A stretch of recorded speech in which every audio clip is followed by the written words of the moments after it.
And take heed to yourselves, lest at any time your hearts be overcharged with gluttony and drunkenness and the cares of this life, so that that day comes upon you unawares. Greetings, Judah. DFG, Gideon's Flight. Hey guys, I just want to take a few minutes and share this particular message with you all today. And this message is from the book of Luke, chapter 21. Many times, you've heard many of us quoting from Matthew 24, Daniel chapter 12, Revelations 21, Genesis chapter 6. I can, go on and on and on. And, as it relates to the things that we should be concerning ourselves with, today in this particular society. The book tells and warns us of a generation to come, or that was to come, that, drunkenness, gluttony, what I'm saying? That's what sufficiency means. In other words, when gluttony, in other words, they can never have enough. No matter what they get, the people are going to want more and more and more. And that's just not, consuming of food. Even though gluttony, and a consumption of a lot of food, does apply with that particular word. But it also could be a gluttony of debauchery, pushing the limits of everything, pushing the limits of sexual behavior, pushing the limits of, ideas, wicked ideas, pushing the limit on relationships, the relationships that we value. It could be, again, stretching the limits of materialism, just constantly looking for things and wanting things, so overwhelmed with, the cares of this life, gluttony, that you're not even considering your life. So concerned with the cares of this life that you don't even consider your life. And then it talks about, drunkenness. And it warns us that all of these things are things that a particular generation would be so consumed of, partying and festivities and, anniversaries, you name it. So consumed with those things, marrying, giving in marriage, that the end time is going to come and get them, and they're not going to be prepared. They're not going to be prepared. They're not going to have any idea that the world is just going to stop. Life is just going to abruptly stop.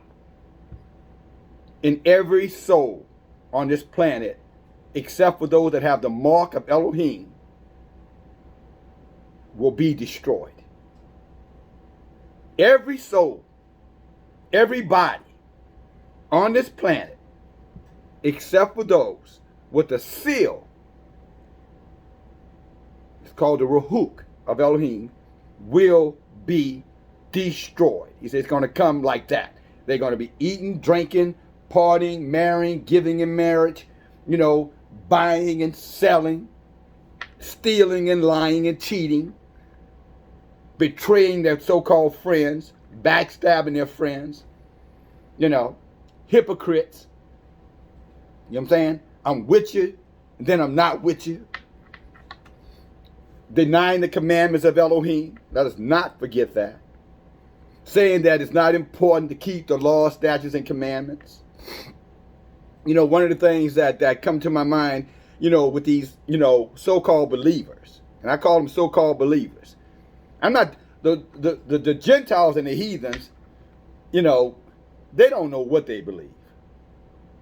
They really don't. They depend on the church, their religious organization, the heads of their church to tell them what to believe, what to think, and what to do. But there are many inside of Judah, the people of Israel, who are just as bad as the Gentiles and the heathens. When I shouldn't say they're just as lost. They're just as lost. They have no clue. of what to do. And so what they do, they act on their instinct.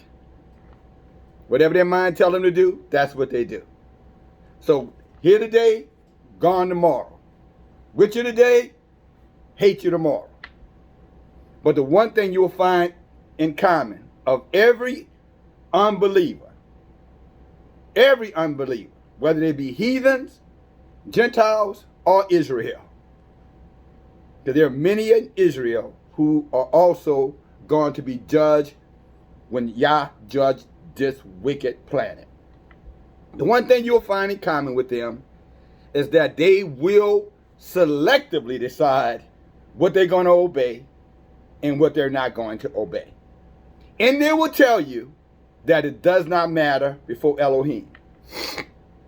Well, let me give you a quick little story, and then I'm going to give you some Luke 21, and then I'm going to get on with my day. But in the book of Exodus, Moses, after he had led the people out of the wilderness, after he had led them out of Egypt, and they were in, the wilderness. Well, let's just say they were in the land that Yah put them in. Yah never intended them to stay very long, but because of their rebellion, their lack of faith, their belief that their past was better than a future that Yah had promised them, they were very similar to Lot's wife. Yah took them out of Sodom and Gomorrah. They were out, but their hearts were still in. See that is what the book calls the hypocrite. See, a hypocrite is not somebody who falls short. Yah said if a righteous man falls 7 times, he picks them up. A hypocrite is not someone who falls, who has a setback. A hypocrite is someone who don't even recognize that they fell, that they're falling. They don't even care because they have found a way to justify their behavior. So when you hear me say hypocrite, I'm talking about those people. They justify they justify not obeying Elohim's word. They can find a way to justify it. And trust me, they can be very creative in justifying it. But let me tell you what happened to Moses. Now, many of you know Moses led our people out of our first bondage, out of Egypt. But also, did you know that Moses was not allowed to go into the promised land? That the promise that Elohim had made to all the people, and Moses being the leader of all the people, do you realize he was not allowed to go into the promised land? And you know why? So all those great things that Moses did, you know why he wasn't allowed to go into the promised land? Because of his rebellion. Yes, Moses, the most humble, the most meek man on the earth at that time, did an act of rebellion that caused him not to enter into the promised land. And I bring this forward, I bring this out, because for you, Israel, Judah, who have come to your own understanding to believe that you don't have to do certain things because those things don't suit your need. But Yah understands. Well, let me tell you, unless you're greater than Moses, you better reconsider what you're thinking, and you sure have better reconsider what you're doing. You better reconsider what you're thinking, and you better reconsider what you're doing, unless you think you're greater than Moses was. Now, the Bible said Moses spoke to Elohim face to face. How many of you have spoken to Elohim face to face? None of you, because your bodies were burned. When Moses tried to see Elohim, Elohim said, no, I'm going to put you down in the cleft of this rock because my presence is so strong that it will destroy you because you are made of flesh. And that wicked flesh of yours would burn to a crisp if this fire, this powerful fire that I am, was to be seen by you with your eyes. So Moses was able to look behind Elohim. But he could not look him eye to eye But the book says he was the only one to come in the presence of Elohim in a manner that's a similitude of face to face. Now, all of these great things and exploits that Moses did, how could Moses miss the promised land? I'm going to tell you how he missed it. Two events happened. The first event, the people needed water in the wilderness. They were thirsty. There was no available water. So what Elohim told Moses to do was to go to the rock, and he told Moses to take the rod that he had in his hand and strike the rock. And when Moses struck the rock brought forth water, and the people were able to refresh themselves from their thirst, which was obedient. Then later, the situation came up again where the people were athirst. Yah told Moses, speak to the rock, and the rock would bring forth water. Moses had gotten a little frustrated because of the people and their rebellion, and so he became somewhat angry. And so what he did, he did the same thing that he did the first time. He struck the rock with his rod. Yah judged him for it. Yah said, you are in rebellion. I told you to speak to the rock, but you decided that you were going to hit the rock. You were going to strike the rock. Now, when he hit the rock brought forth water again. But Moses was judged because of one incident. Yah told him to do it one way. Moses decided to do it his way because of his frustration. Because in his mind, it did not matter. As long as I'm doing something. Well, in the eyes of Yah, everything matters. He said, man should not live by bread alone, but by every word that proceeded out of his mouth. And because Moses, hit the rock instead of speaking to the rock, Moses did not go into the promised land. Many of you who think you're going to go to the promised land to eternal life, you're not going anywhere because you have come to your own way of doing things and you don't think it's important. Or you judge men and women like myself and you accuse us of hating you or not liking you or doing something to you because we bring to you the truth in love. We bring you the truth in love, and then you despise us or you turn your head away from us because you don't want to deal with the truth. Well, here's what I say to you. Don't deal with it. Don't deal with it. Keep on doing what you're doing. But you need to understand that those little small decisions that you think are not important, and I'm telling you, those little small decisions is what's going to cause you to be damned eternally. What did Yeshua say? He says the small foxes that spoil the vine. He said little leaven leavens the whole bread. He said either make the tree good for fruit or make the tree corrupt for fruit. In essence, what he's saying, we don't have the choice to choose, pick and decide what we're going to do and what we're not going to do. That's what he's trying to say to all of us. That's what I'm saying to any of you who might be struggling right now on if you're going to obey the commandments or not. Or a particular commandment like Moses.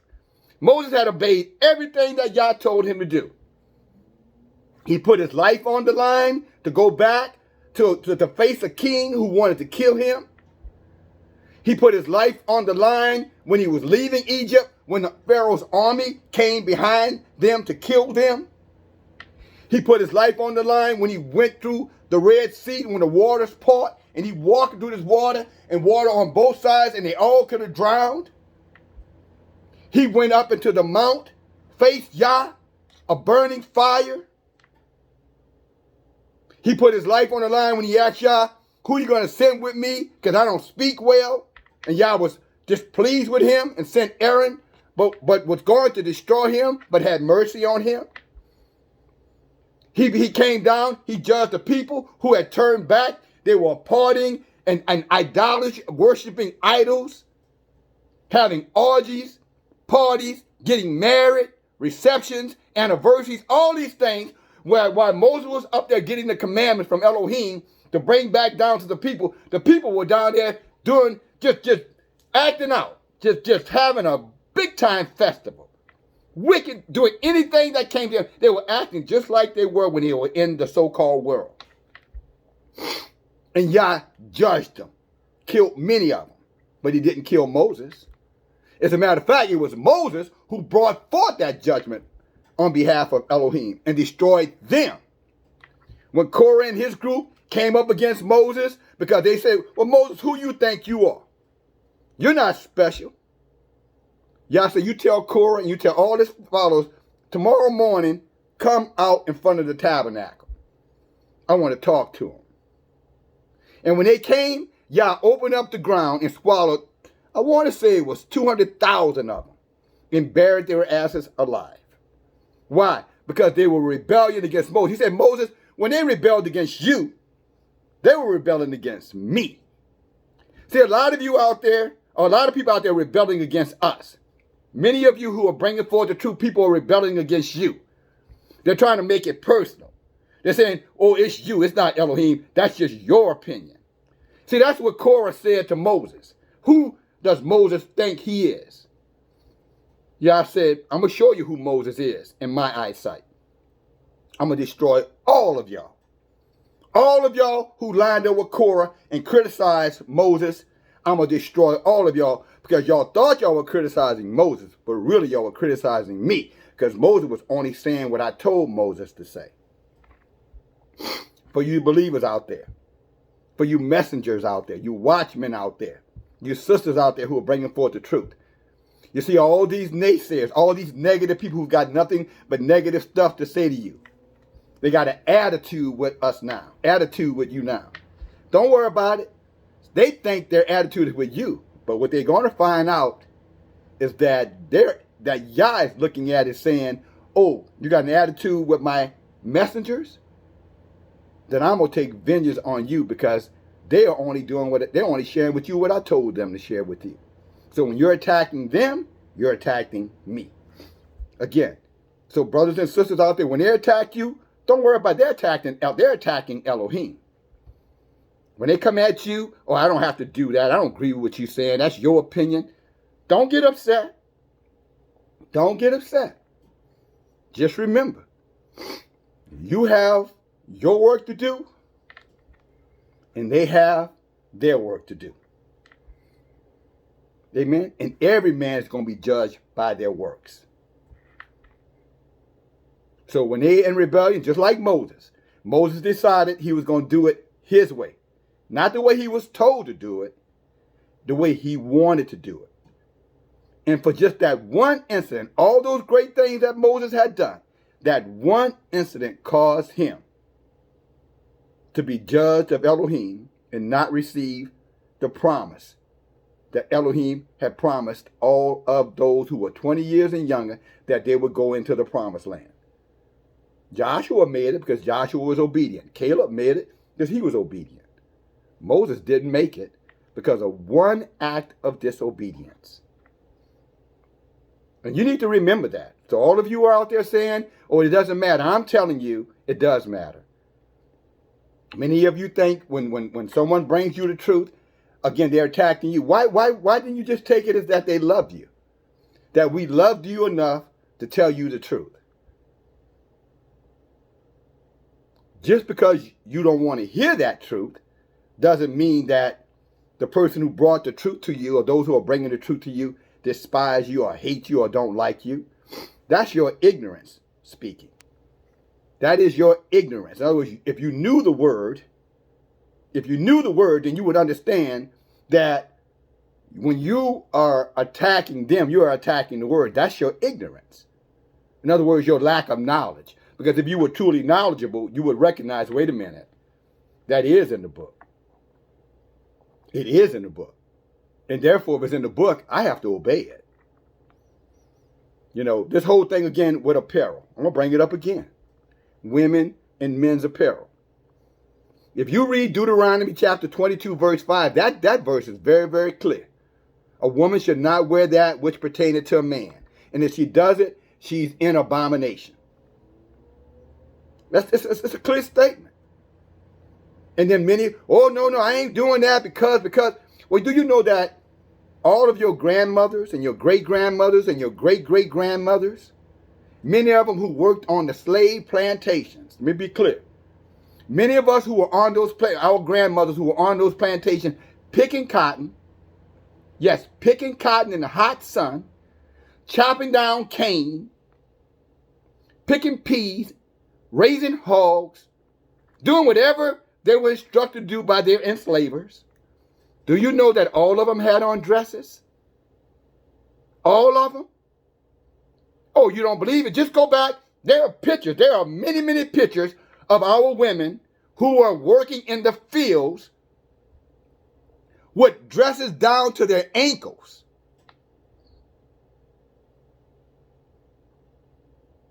Arms were covered. Their stomachs were covered. Their legs were covered. And yes, they were bending over. They were stooping. They were doing everything the men were doing. And they were able to do it. And none of them rebelled against it. You know why our ancestors did it? Because they knew the law. You think they were in those dresses just because they didn't have men's clothes? Men would have on pants. When you look at the men on those plantations, don't they have pants on? Why didn't the women have on pants? After all, they're all slaves, so the master, the enslaver, could have said, all women, you wear pants. Just like the men. Because y'all going to be working hard. And I don't want nobody looking up your dress. No, they would have never done it. Those enslavers, they knew that if they tried to force that on our women would have went into rebellion. They would have said, no, I am not going to wear pants. I don't wear things that a man wears. It goes against the laws of Elohim. And I might be your slave. You might have my body, but you're not going to have my soul. That was their attitude.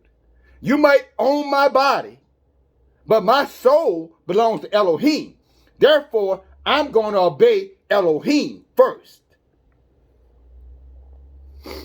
So now what's your excuse? You're going to be like Moses? You're going to put in all that work and still don't get the promise. Because why? You're upset because someone loved you enough to tell you the truth. What you should have done is ran and gave them a hug.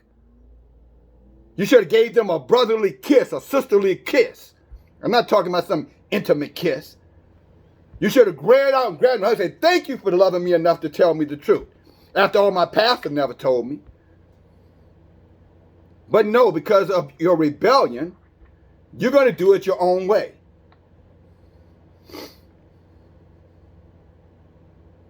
And that's in many things. Yes, I use the example with apparel, but that could be worshiping on Sundays. Oh, it don't matter. It does matter. That could be praying to a white man on a cross. It's idolatry, whether you want to call it idolatry or not. Using the name Jesus instead of calling him by his proper name, Yeshua.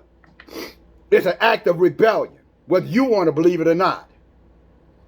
Calling Elohim the God, D-O-G, is an act of rebellion, whether you want to accept it or not. And yes, I did say God, D-O-G. The letters are correct in the wrong order, but the same letters. When you call Elohim God, you're calling him a dog. And you had better be very careful. You think it doesn't matter. Just like Moses didn't think it mattered. What's the difference? The water still came out. Well, the difference was he got judged for it, and he didn't get the promise from Elohim that Elohim would have given him, and he just obeyed the commandments. He failed to obey one commandment, and that was all it took for him not to get in. And you think you're going to be better than Moses, you're going to rebel, and you're going to get in. How is that possible? Yah's no respecter of person. How is that possible? You might as well just go back to the world. You might as well just become a heathen. You might as well just start drinking, getting drunk, acting a fool, whoremongering, being a whore. You might as well just do whatever you want to do. Because if you disobey one, you disobey all. He said if you violate one part of the law, you violate the whole law. Even Paul was smart enough to understand that. He says if you're in transgression of one commandment, you are in discretion, you are in rebellion of all of the commandments.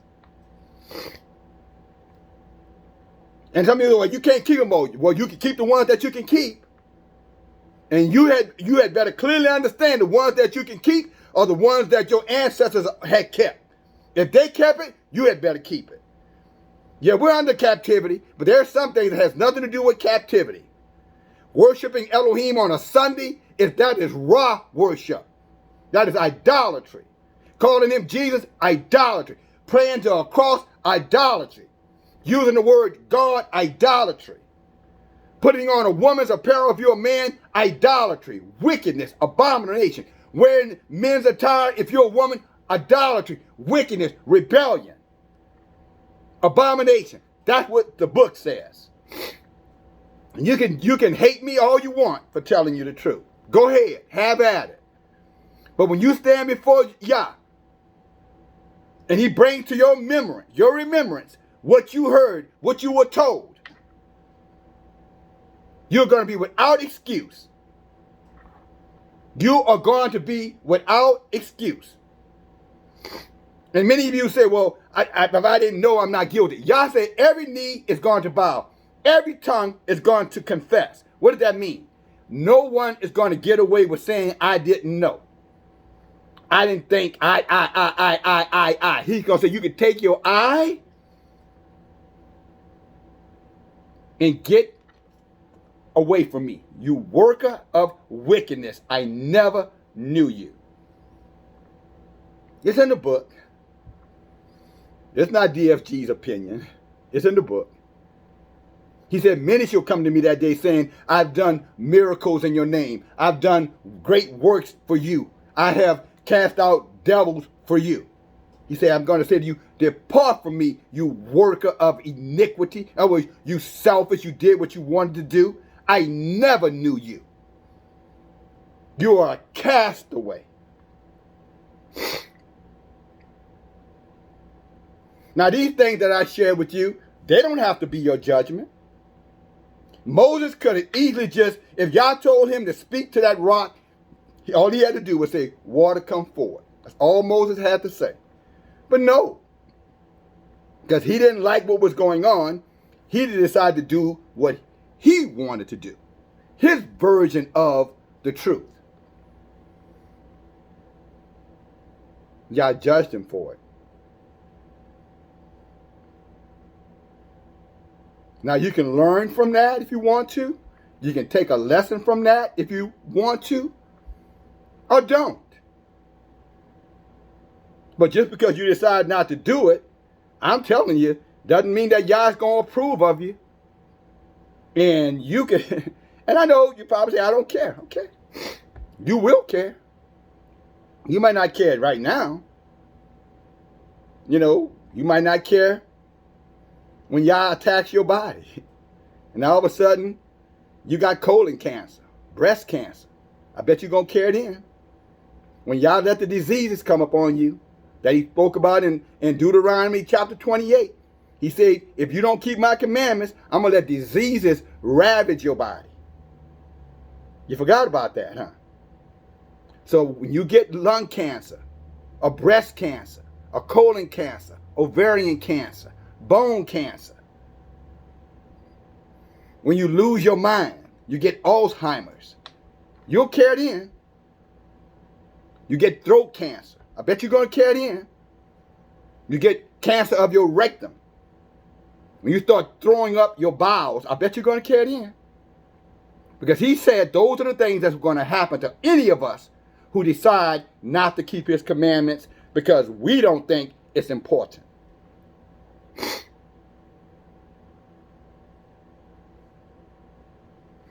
I want to say it's in the book of Proverbs, and I want to say it's 22:6. It says, every word of Elohim is true. Every word of Elohim is true. And let anyone who denies that truth, let them be called a liar. I want to say that's Proverbs 22:6. But look, you can Google it up. Every word of Yah is truth. Just Google that up. It'll show you where it is. Every word.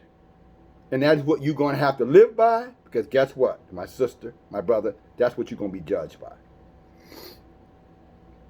Praise Yah. I was going to go into Luke 21. I guess we'll go another time. Amen. For time restraints. Praise Yah. But I've said enough to you. I said enough to you. You want the promise of Yah? Then you had better listen and you had better obey the least of his commandments. The least of them. You had better obey. If it's in your power to keep it. But you don't have to.